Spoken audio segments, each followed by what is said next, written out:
रात के 12 बज रहे थे। बाहर बारिश हो रही थी और हवाओं की आवाजें पुराने मकान की दीवारों से टकराकर गूंज रही थीं। उस सन्नाटे में बस एक ही आवाज थी, पुरानी घड़ी की टिक टिक। अनाया उस मकान के कमरे में अकेली बैठी थी।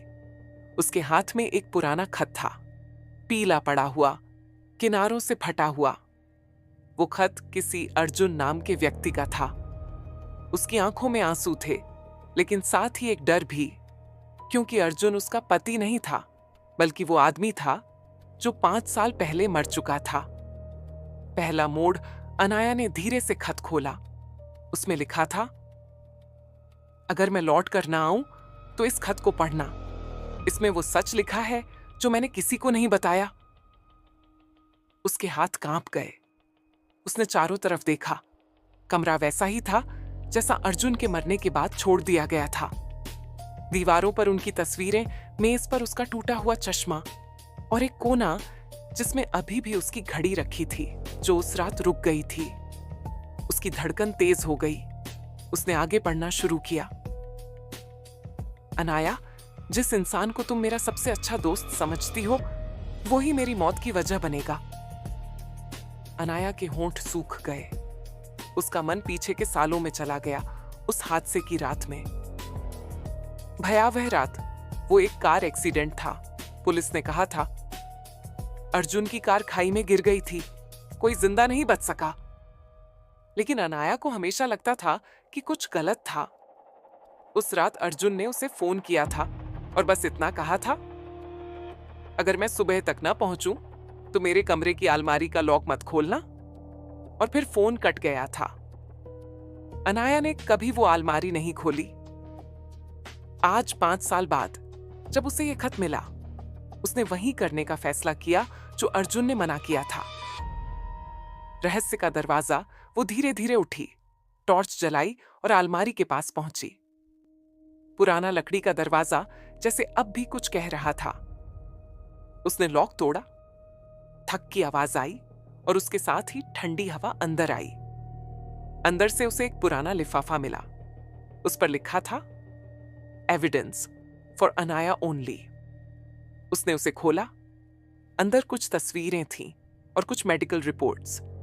पहली तस्वीर देखकर उसकी सांसें थम गईं। उसमें अर्जुन का दोस्त राघव किसी अनजान आदमी से पैसे ले रहा था और एक नोट था, deal complete, accident tomorrow night. Anaya की आंखें फटी रह गईं। राघव, तूने अर्जुन को मार दिया? उसके होंठ बमुश्किल बोले। राघव की वापसी इतने में दरवाजे पर दस्तक हुई। अनाया डर के मारे सिहर उठी। इस वक्त कौन हो सकता है? उसने धीरे से सोचा। उसने दरवाजा खोला। सामने राघव खड़ा था, भीगा हुआ, हाथ में लाल गुलाब लिए हुए। अनाया, उसने मुस्कुराकर कहा, इतने साल बाद भी तुम उसी घर में रहती हो? अनाया ने कुछ नहीं कहा, बस उसे अंदर आने का इशारा किया। राघव कमरे में आया, चारों तरफ देखा। अब भी अर्जुन की यादों में जी रही हो? अनाया ने अपने चेहरे पर मजबूर मुस्कान लाई। कुछ यादें भूलना आसान नहीं होता, राघव ने कहा। वो हादसा बहुत बुरा था, मैं आज भी उसे नहीं भूल पाया।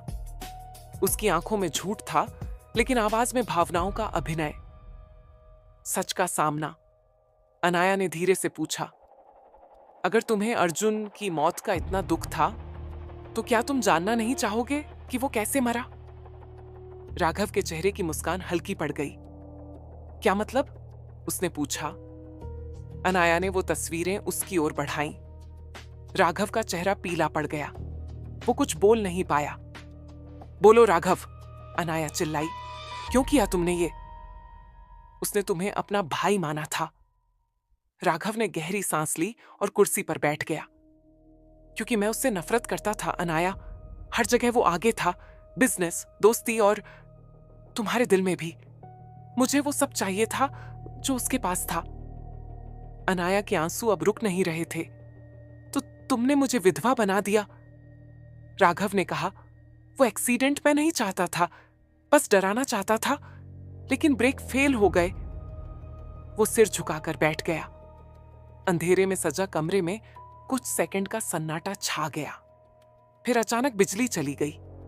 पूरा घर अंधेरे में डूब गया। राघव ने मोबाइल की फ्लैशलाइट ऑन की। तभी उसने देखा कि दीवार पर अर्जुन की तस्वीर गिर पड़ी थी।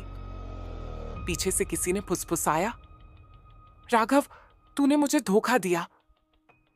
राघव ने पीछे मुड़कर देखा। वहां कोई नहीं था, लेकिन हवा ठंडी हो गई थी। खिड़की अपने आप खुली और बारिश का पानी अंदर आने लगा। राघव ने घबरा कर कहा, कौन है वहां? अनाया डरी हुई थी, लेकिन उसने देखा कमरे के कोने में अर्जुन की घड़ी फिर से चलने लगी। टिक टिक टिक टिक।